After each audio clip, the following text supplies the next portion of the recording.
Good afternoon, and it's very nice that we all meet on Sunday.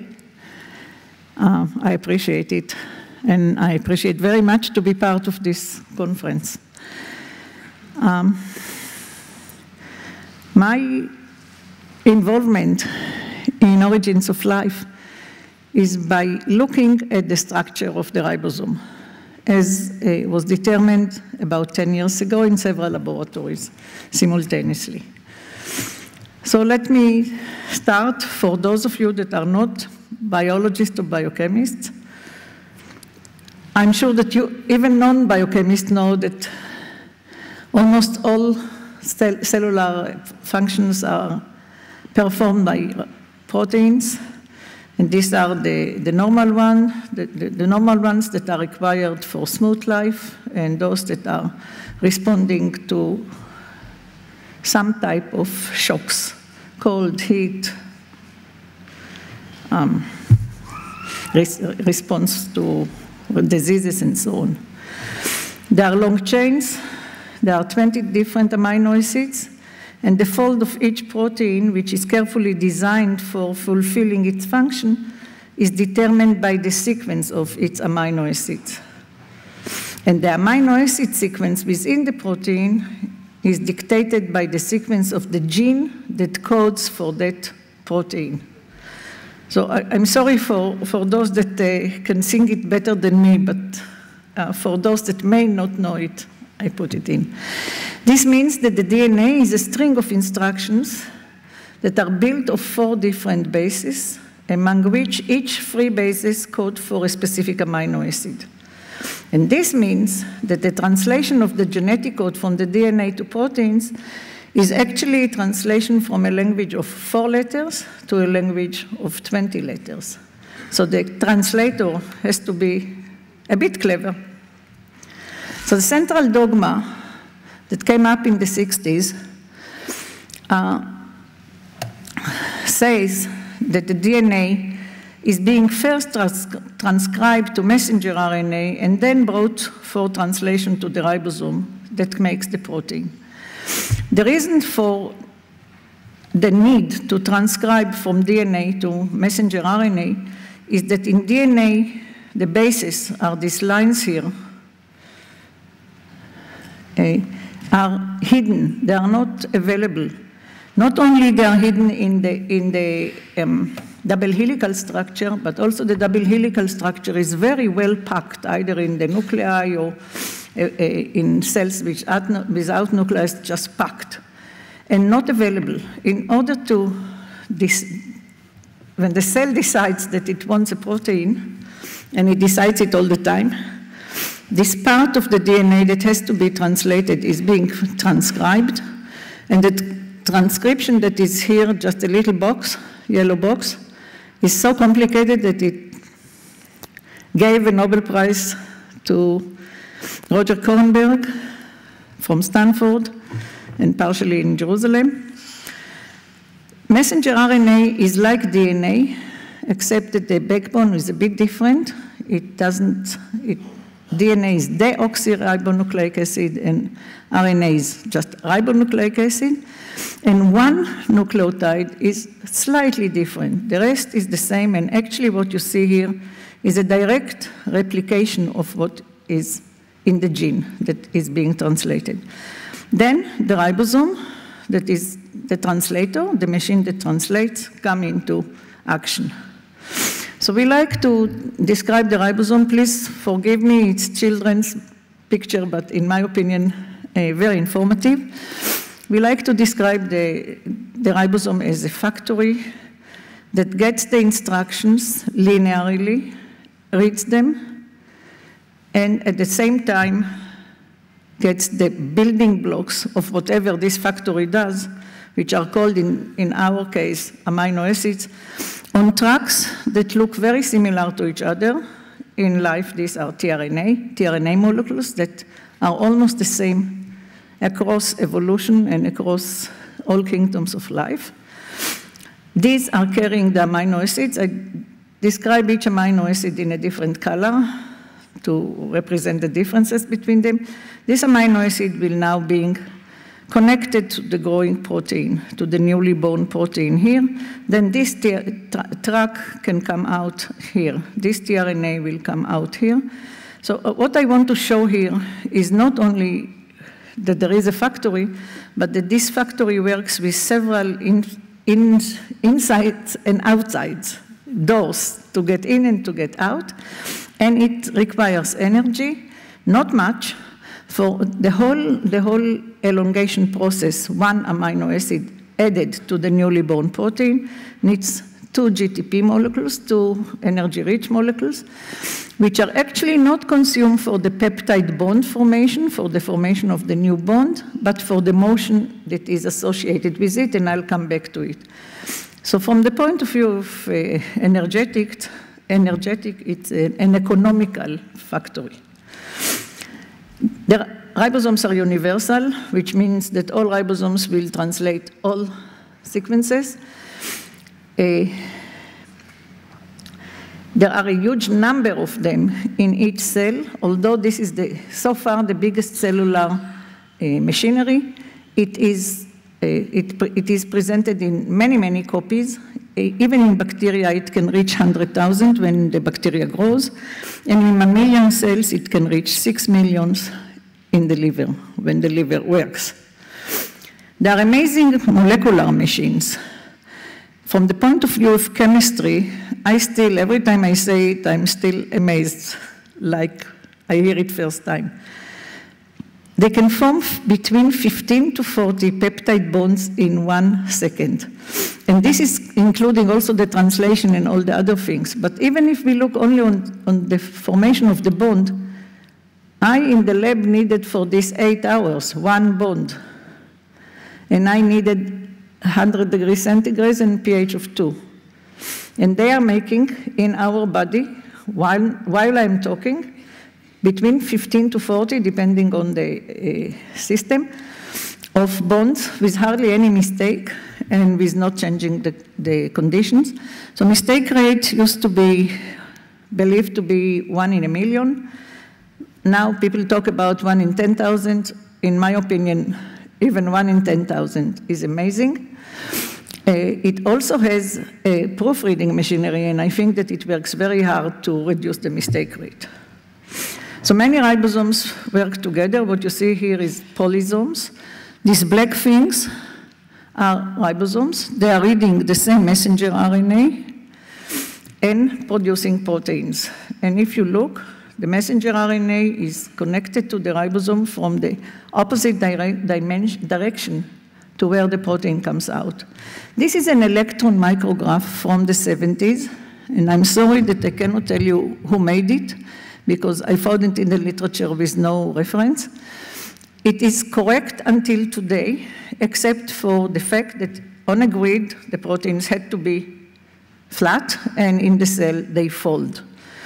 Pay attention that each of these ribosomes has 2 subunits, small and large, small and large. You can see here, small and large, small and large.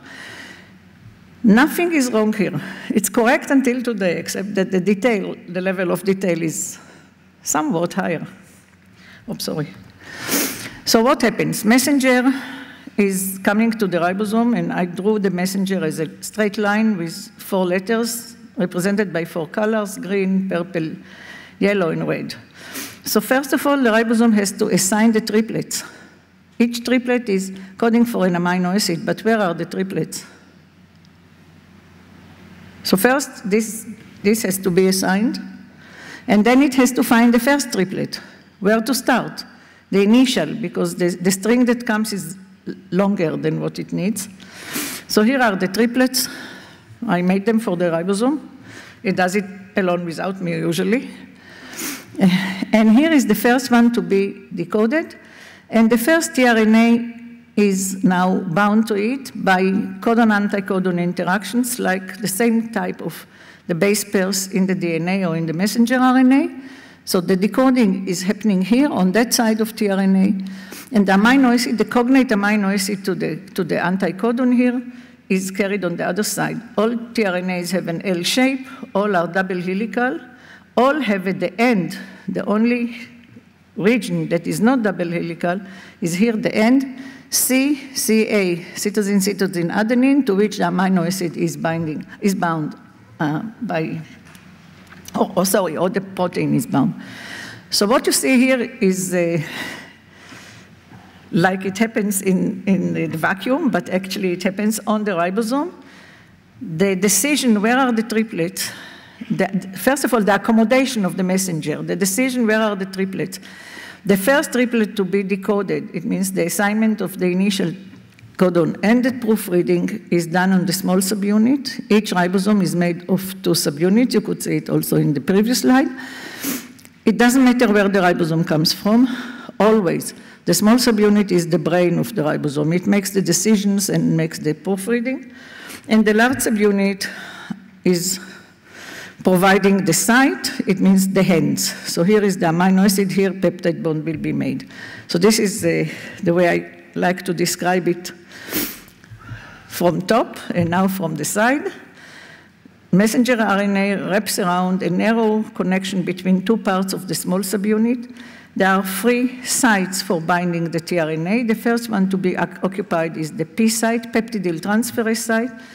Here, this line is now representing the first tRNA to be bound at the P site, and it carries an amino acid. This is the initiation complex. There are initiation factors, non-ribosomal initiation factors that are involved too, but I am not showing them for simplicity. Once the initiation complex is made, the large subunit can associate. In the cell, the 2 subunits, when the ribosome does not work, the 2 subunits are separated, each alone. So this way, I think the cell can control that there will not be active ribosomes that will decide to translate something out of the blue. There are 13 of them. I show you only 3. And they make sure that the interactions and the connections between the 2 subunits are fully appropriate for its task.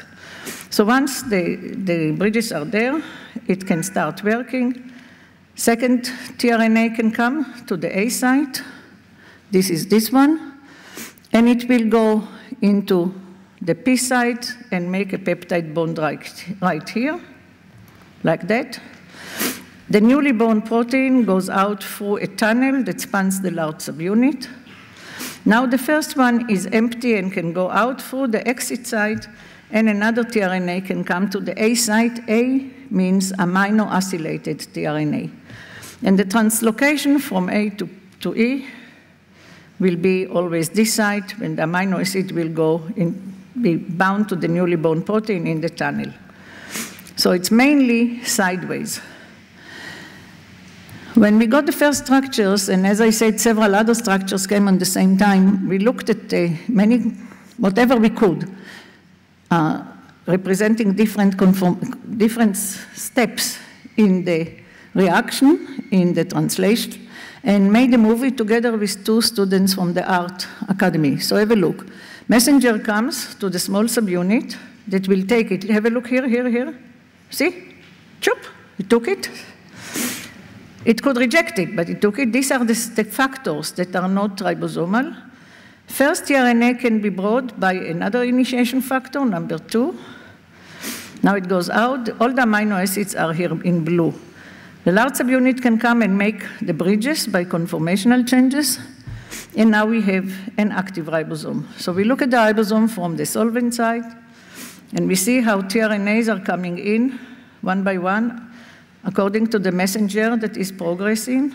The ribosome helps the in and the out. The peptide bond is being made here in the large subunit. And in a second, we'll take away the large subunit so you can concentrate on what happens to the lower part of the tRNA, the CCA. So everything moves sideways, but the CCA, you see, changes conformation. Goes in like this, goes out like that. Protein goes out through the tunnel, and the whole process goes on, continues, as long as there is no stop codon. The minute there is stop codon, it will stop, but pay attention, the protein is already large enough to start emerging out and folding, either alone or with chaperones, but it happens when it comes out of the ribosome. Stop codon was realized, so factors, release factors, and recycling factors replace the tRNA. The two subunits are now separated, and everything can go, each component to its place. So what you saw in the movie actually is small subunit, large subunit. This is a little bit more detailed than the bodies in the movie. Messenger, A site tRNA, P site tRNA, E, the exiting one, and PTC, which is shown here, where peptide bond formation is being made, peptidyl transferase center. You can see that the small and the large subunit have many components that have different shapes, and those that can recognize, at least biochemists, can recognize that these curly things are proteins, and this, I don't know how to call them, ladders, are RNA, ribosomal RNA. So actually the ribosome is made of RNA and proteins. The small subunit is now rotating in front of you. Each atom in place, we have determined all of them. This is the small subunit, bacterial small subunit from Thermus thermophilus. The gray is the ribosomal RNA. In the small subunit, there are about 1,600, depending on which bacteria. And each colorful curly thing is a different protein. In small subunit, it can reach 21 proteins, 20 or 21, again, depending on the source. Total molecular weight, 0.85 megadaltons. The sedimentation, 30S, and it's also called 30S. And please remember, it decodes the genetic code. Large subunits, the same color code.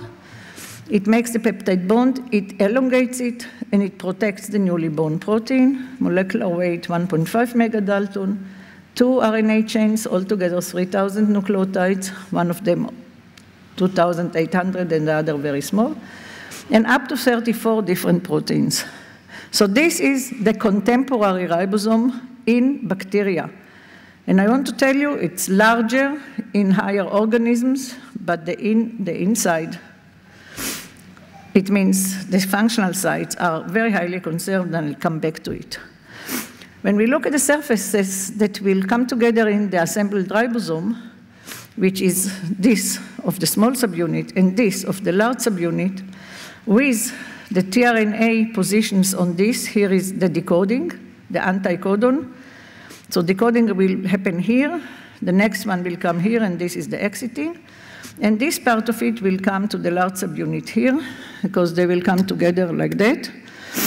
We see that the decoding, as well as peptide bond formation regions, are protein-free, are made solely of RNA. Have a look. And I can show you just where the peptide bond is being made. In here, the ribosome here is in gray, the A site tRNA in blue, and the P site in green. I will keep this color code all the time.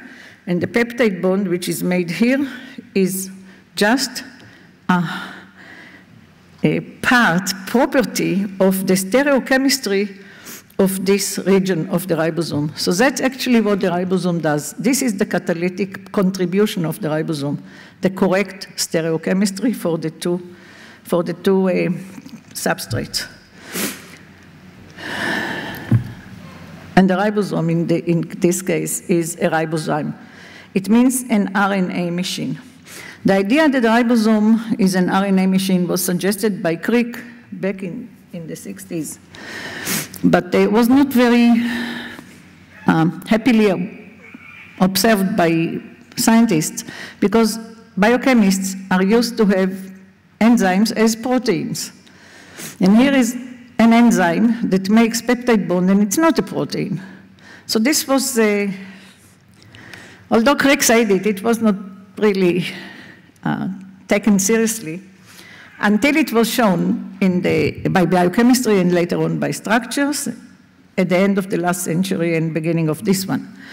So all major functions are performed by ribosomal RNA, and this is also in good agreement with the composition of the ribosome, 2/3 RNA and 1/3 proteins, except for one type of ribosomes, those for mitochondria, where part of RNA is replaced by the proteins, half of the RNA.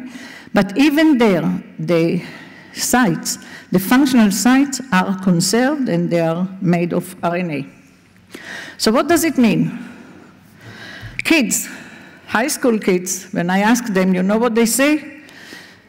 it means that the cells do not trust the proteins to make themselves.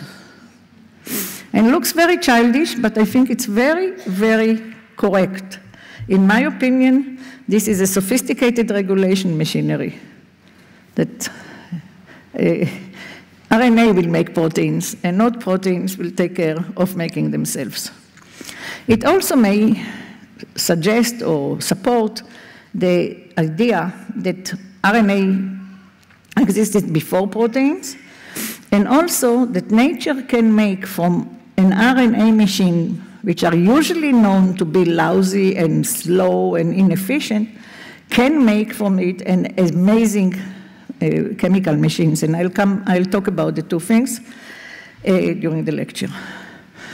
So first, RNA existed before proteins. What does it indicate within the ribosome?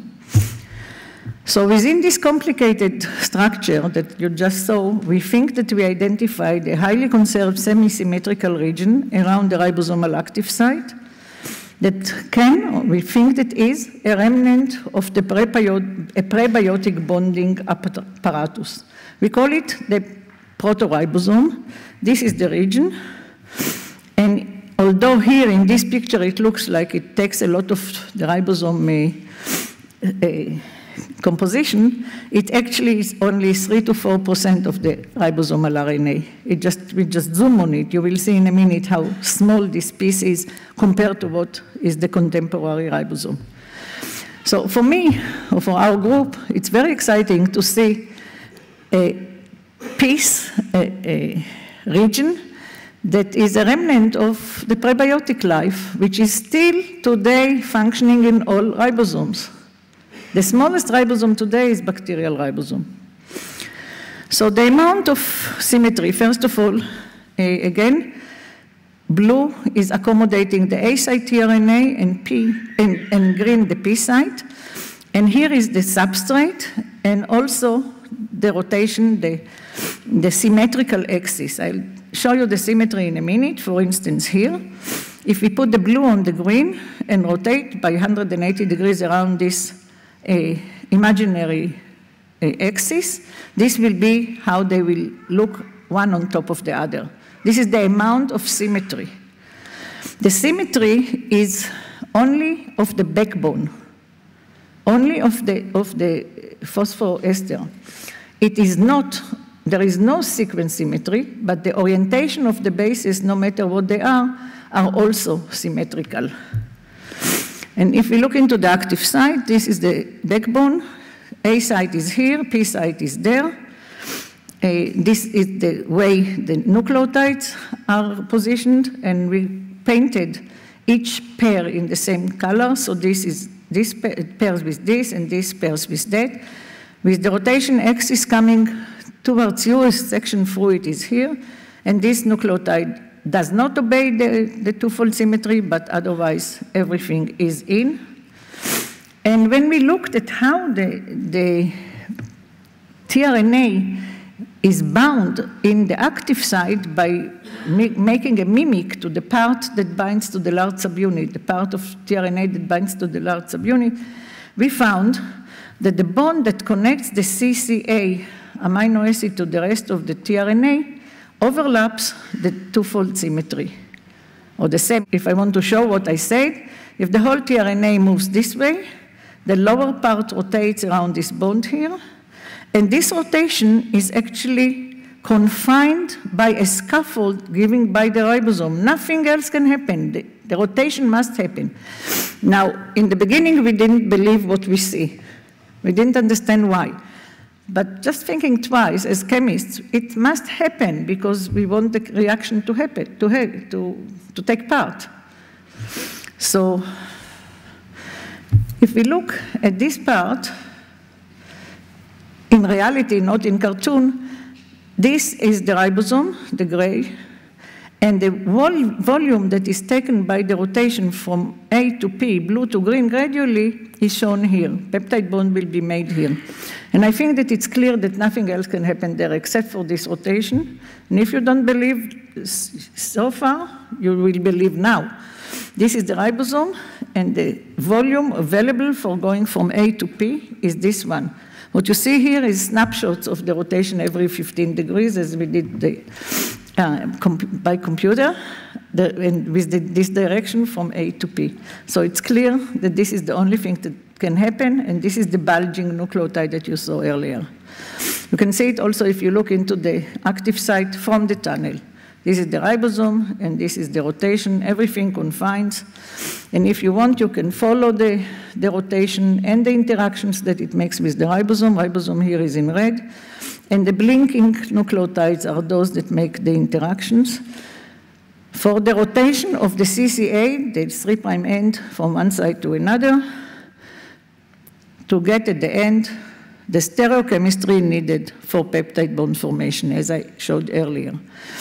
The verification and the implications of the rotatory motion are shown here. I don't really want to go into details, but it was proved by Suzuki's group in Tokyo, independent on us, by comprehensive mutagenesis, by crystallography done in MRC and in Santa Cruz, and by quantum mechanics that showed that the transition state may be formed while the rotation takes place. In the modern ribosome, the proto-ribosome is sitting in a junction that is combining the two moving hands, you remember from the movie, and the messenger. And we think that it can act as a machinery for transfer signals. Because when you think about what happens, a peptide bond is being made here. Messenger has to move there. It's miles away. How will the messenger know that there is a peptide bond? Something has to tell. So we think that some string of information goes through here. And in support for that, a protein that is always here was knocked out by another group, and changes in conformation were found there. It means these two parts speak to each other. So what we saw until now, this is the ribosome, this is the region, here it is. We can see it from top, we can see it from the side, and I'll come back to both. Just to show you the size of what we're talking, so we look now at the 50S rotating, and this little piece here is the machine that you saw earlier. This is what we talked about, or what I'm talking about. If we look at it in the two-dimensional representation of the ribosomal RNA, this is the part, this is the imaginary axis, this and this are symmetrical to each other, at least the backbone. In more detail, you can see it here, 180 nucleotides. This part of it accommodates the P site RNA and this the A site RNA, so we call it A region and P region, blue and green as before. When we look at top, I say that it exists in all ribosomes, and if I didn't say, I'm saying now. From the point of view of structure, what you see here is the 5 structures that came out first, as it is in large subunits and in the whole ribosome. Maybe I will tell now who did what, so I pay my credit. This is ours, the Anacoccus large subunit. Helloarcula large subunit, it's Archaea, it was determined at Yale. E. coli whole ribosome, empty, determined at Berkeley. Thermus thermophilus with substrates, determined at Santa Cruz, and Thermus thermophilus whole ribosome with substrate, determined at MRC, England. You see, all of them are, you hardly can see which is which. And all of them are symmetric around this imaginary axis. So, the symmetry axis is highly conserved, as I said. Actually, 98% identity of the nucleotides. Although nucleotides do not show symmetry between the two halves, all of them are the same in 930 species that we found in the data bank, and they represent all the phylogenetic domains. So, because of it, we propose that this is the proto-ribosome. The highly conservation of the symmetry region indicates that its existence is beyond evolution. And this is why we call it the protoribosome. And this suggests that the protoribosome, which was a simple dimeric enzyme, is still embedded in the core of the contemporary ribosome. And here you can see how it looks in the ribosome. So you can see here the A and the P site with the substrates, the way it looks now. When we peel out all the ribosome, we leave only that, and the rotation between them is here.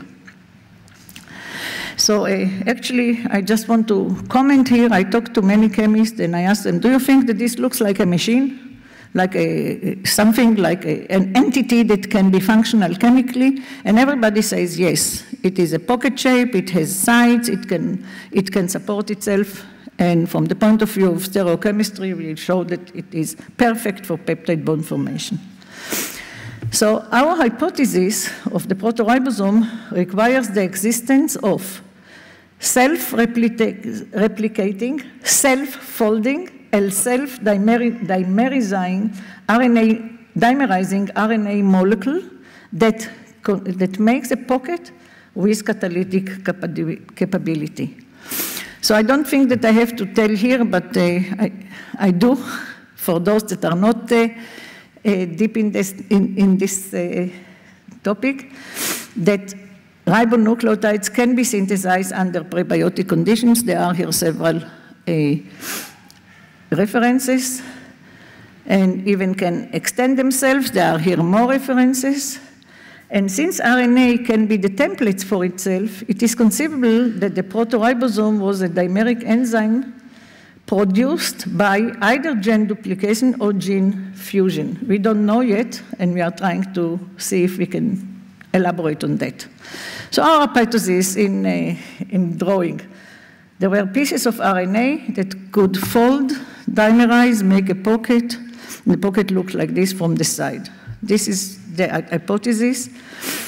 It does not require any vesicle or any cell, but it may benefit from being within vesicles because the concentration will be higher and it will be more useful. It is made, we think that it is made, and based on the structure today, it is made of a motif that we called SES, stem elbow stem, that is not only the main motif of the pocket today, but also of many RNA molecules, or RNA, what we call RNA enzymes, that are, some of them are ancient. It's also the building block of the tRNA. So we want to make constructs that show what I said. And since this is the region that we are talking about, it has an A and a P contributions, we constructed these parts. When constructing them, we had to cut here, here, here, and here, where in the ribosome it grew out. And these are the places that we can put what we call mutations and modifications. And we had also to decide how we connect them. So here on this edges we are working.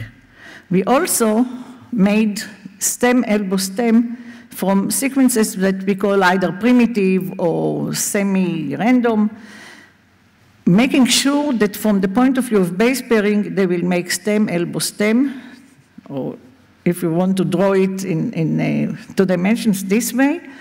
And we looked at the tendency to dimerize of those and also of the ribosome part. And we found, to our we were very astonished, and I still don't understand it, that there is a non-uniform tendency to dimerize. Unbelievable. P site, those that are cut from the P site, these dimerize, those don't. And we cannot also get heterodimers between them. Also between the random sequences, half dimerize, half not. So we call it pre-Darwinian Darwinism. It means that even in the molecules that were before life, there were the rules or the properties that make selections. Those that were more fit and we don't know why, somewhere more or less. This is an open question so far. What could be the substrate? So again, there are several labs that could show that RNA can load itself with amino acids, so this way amino acids, activated amino acids could be the substrates for the machine. Last one is a very short RNA, 5 members only. This was a recent paper from Yaros's lab. And this is why we think that the substrate could be amino acid activated by binding to a nucleotide or to part of the nucleotide or to several nucleotides. Now, the initial dipeptides that were made could have been the basis for the next. They could be bonded to more amino acids. And this way, oligopeptides could be formed. And we are working now on showing what are the affinities between these newly born oligopeptides and what could be the machine. And the existence of well-performing oligopeptides that are catalyzing fundamental reactions. I want to show an example. But before this, sorry, this shows that genetic code was created by or according to its products. That those products that were fit and useful and therefore survived. So here there is an example. An oligopeptide that is rich in histidines that can transfer metals, even if its structure is not as perfect as proteins today. So this can be useful for functioning in the RNA world, and also those that can stabilize the machine. So where stabilization is needed in these positions. We think that all these positions will only benefit for something that stabilizes it. And if we look at the modern ribosome, this is the region. It has here much more detail than showed so far, and it's not so important. But it is being stabilized here by a protein, L2, and by another protein, L36. That's the protein that was taken off, knockout that I mentioned earlier. So you can see it here, that this idea is still in the modern ribosome. You can see it from the other side. This is protein L36, and this, sorry, L36 and L2, they both stabilize. So how did nature made from an inefficient RNA enzyme, a ribozyme, a really primitive ribozyme, how did it develop it into the amazing, efficient, contemporary ribosome? We don't know everything, but I can show some things that we think that we understand.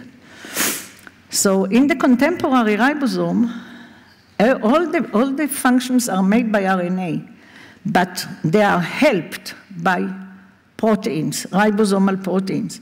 And this may be the way that nature devised for turn this lousy machine into a good one. So here you can see some of the ribosomal proteins, and I highlighted some of them. These are of the small subunit. All of them have small globular part and very long extension, C-terminal or N-terminal extension, like here, or extended internal loops. And if we look at them in the ribosome, and I chose here these 4 that are shown here in the ribosome, between the RNA backbone, we can see that those look very much like they stabilize the structure around them, because the structure of the RNA is really very intricate here. Here is the decoding site. And it was found that mutations here, do not disturb decoding. Decoding will happen, but it will not be so accurate. There will be glitches. It means structure here is this protein is needed to have good structure or correct structure. There is also a protein that points outside. This one, you cannot see it here, but it interacts with the initiation factors. So there are proteins that interact with the outside. I want you to pay attention to this protein, S12, that sits here. And I want to remind you that here is the decoding. So the environment of this protein is shown here. there is a helix and another helix. This helix is where the coding happens, and this helix, H27, is called the accuracy helix. This is the way the protein is interacting with these two helices. What does it mean, accuracy helix? So just have a look quickly. This is the accuracy helix. This is protein S12 and another several proteins around it. And this is the way they sit in the small subunit. Accuracy switch helix means that this helix can have two types of double bond, of pairs. This was found really long ago by Dahlberg's lab. And this, which is hyper-accurate, is dependent very much on mutations of protein S12. This is the one that I showed you, I highlighted here. This one. So that's, I think, the way that the ribosome evolved. You can see here lots of other nice things that proteins do. For instance, these ones that keep part of the ribosome together. This one that sits here like a brake, doesn't let too much motion here, the motion of the small subunit when the messenger moves. Or one in the large subunit that I want to highlight, this one, L22. So this will answer a question about mutations that acquire resistance. So many antibiotics target ribosome. I'll come to it in a second. But we found, or actually it was found in the 70s, that very small mutations in two proteins, L4 and L22, confer resistance to erythromycin, although neither of these proteins belong to the pocket where erythromycin binds. And the resistant mutants can bind erythromycin and still let the reaction go on. So that's a big mystery, and we're trying to solve it, just to see where L22 and L4 are in the large subunit. This is the tunnel. You can see without the ribosome, so a bit clearer. And I want to show you a beautiful property of L22. It is here, and some antibiotic can kick it out to here. So it can swing across the tunnel, like that, open, close, open, close, open, close, and so on. It can do this, check, check, check, check. And when it swings, it sees protein L4. So now we understand why both of them are involved, but how? For this, we crystallized the mutant, the resistant mutant, and we found that the motion of L22 mediated motions of the tunnel wall, RNA tunnel walls. It means the proteins in the developed ribosome are doing a lot of things from all types of points of views. And this is a little addition to what we think about the evolution of the ribosome. So evolution of the ribosome started from the pocket that may have been a real pocket that opened up and grew and grew and grew until it got the size of the whole ribosome. While this happened, each of the parts of the symmetric unit developed a little bit different because their tasks are not exactly the same. And you can see here in the way the bases are that each of them is a bit different. Not very, but enough to allow one to be the A site position and the second to provide the P site. We think that the way from proto to modern ribosome involved a lot of the optimizations of this way, and the sequence of each component of the central region and of the other regions was optimized for the tasks. And this indicates that function is superior to sequence preservation. Sorry about the N, missing here. And this explains also why the two sites do not have sequence symmetry. So now there is a logical problem. Why should RNA construct a machine to polymerize amino acid? An action resulting in competitors that are better than the makers. Enzymes are better than RNA. ribozymes. Why it should do this? So there are some opinions that say that RNA thought that this way can get rid of the amino acids when they started to show up in the RNA world by several ways, for instance, lightning, or maybe others. And they thought that if they polymerize them, they will make aggregates and get rid of them. So maybe RNA was thinking this way. Maybe there was a pre-protoribosome machine that was a machine in the RNA world that did RNA jobs, and the amino acid snatched it because they are so clever, they hijacked it, and they used it for making polymers of their own. And I really cannot answer this question, or I cannot determine why it happened, but we are now trying to find out what could be the pre-protoribosome. So this suggests again what I said earlier, that genetic code was created according or together with the product, and the original genetic code could have been much, much more primitive than what we know today, and it co-evolved together with the proteins. So in summary, our hypothesis is based on the existence of self-replicating molecules with catalytic capabilities, and on the assumption that genetic code came later. So the chicken and the egg, what was first, amino acids or protein, chicken or egg, amino acid or DNA? I think neither. The RNA, the ribosome was first. Not the proteins, not the RNA. So to finish, I want to show you something very interesting that relates to ribosome evolution. Antibiotics are natural products that are the weapons of one type of microorganisms against the other. And that's all what I want to say now about it. I only want to tell that because the ribosome is so important, over 40% of the useful antibiotics are targeting the ribosome and hampering its function. How do they do this? They are very small, and they all bind to active sites, like where messenger or where a peptide bond is being made. Messenger binds, decoding happens, peptide bond or tunnel. To David and Goliath, David had a stone that is less than 1,000.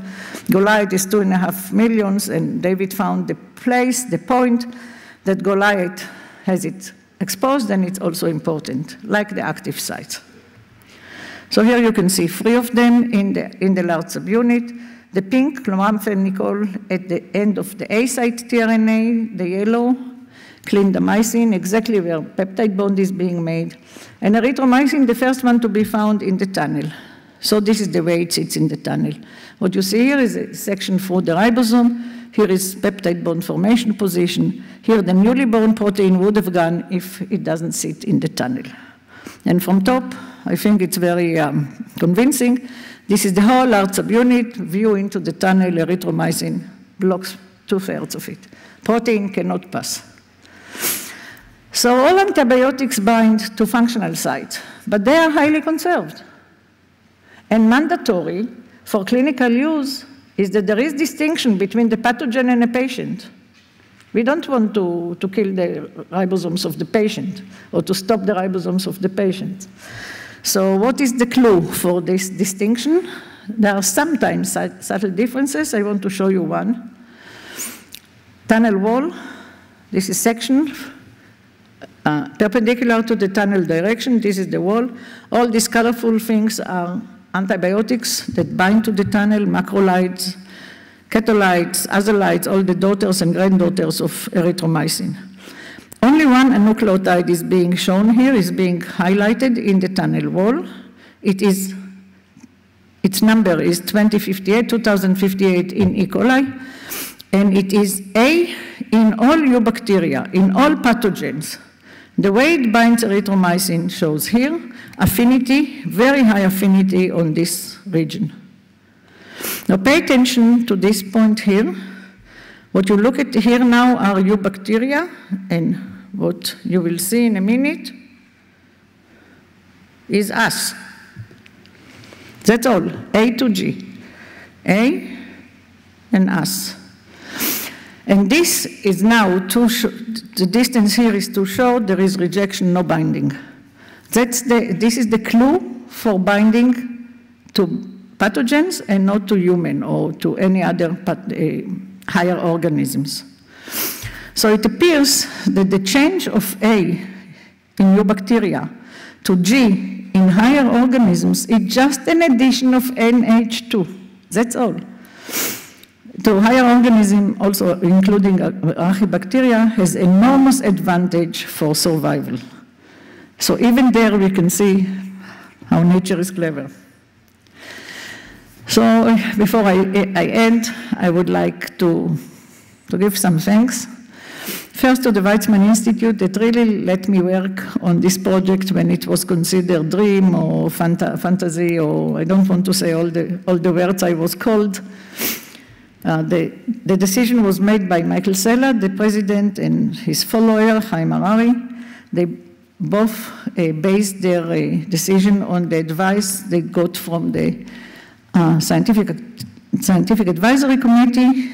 So John Kendrew, Chris Anfinsen, 2 Nobel Prize winners, one for the structure of hemoglobin, and Chris for folding of proteins, and by Alex Rich, an MIT professor that tried to crystallize ribosomes for quite some time, over a decade, and failed and was still supportive. So I'm really thanking these people here. Also, I want to tell you that it all started at Max Planck in Berlin together with Dr. Weizmann, who was supplying the materials, some manpower, and helped in setting up a group for us at the synchrotron so that we could measure. He died quite early in the game, and he was afterwards replaced by Franceschi and Fucini. So I had 2 groups working together, one in Hamburg and one in Israel, one at the Weizmann, and I thank both of them. They were always determined and devoted, although there were good times, but more than this, bad times. The group in Hamburg is not functioning since 2004, but you can see them in their last phase. Always we had angels. These were the technicians because the project was difficult. So whoever could stay with us was an angel. And here we go to measure, for instance, in Cornell. And here are the group members coming to the Dead Sea in order to look for bacteria that may be useful for crystallization. Here is the group in Israel that still functions, which is run by Dr. Anat Bashan, who has been with us for the last 22 years. She is the senior scientist. For the young girl, she has 3 sons. And Ella has 2 sons. I cannot say everything that everybody did, and if you want, you can see who funded it and where we measured. I want you to pay attention to Tamar Averbach, who came 13 years ago for 10 weeks as a young girl. Now she also has 3 children. And the day that I took the picture, she had birthday and she baked a cake. You want to see the cake at high resolution? Here it is. Which, first of all, shows that scientists can also bake. And second, that in my group, ribosomes are considered sweet. I also want to thank my family. What I'm showing here is my daughter and granddaughter, but I was supported by all of them. My father died when I was 11, but even then he was supportive to my little experiments as a kindergarten kid. My mother and the rest of the family, my sister, they always were supportive, although I was not always with them. My granddaughter gave me the best prize in my life. The grandma of the year is Yonath. You heard already that I'm proud, and I'm really proud of her and of her prize, because she gave it when she was 10, 5 years ago, and she didn't write which year. All the prizes I have years. And I asked her, why didn't you put a year? So you know what she said? You have to reprove yourself every year. Once you fail, I'll take it off the wall. It's still on. It means the last 5 years I was a good grandmother. But this is for the young female here. If you hesitate, if it's possible to be a scientist and to have a family, that's a proof that it's possible. want to show you that ribosomes became really popular in Israel. You can buy wigs like mine. You see, he has it, and also the kid has it. And you can be a ribosome. You see, the protein comes out. So this is a carnival called Purim. In year 2010, it was the hit. I want to tell you what happened to me. Michel Kishka made it. He made cartoons. He never met me, but he did. Can you see the small subunit here? And the large? And substrate? And thank you.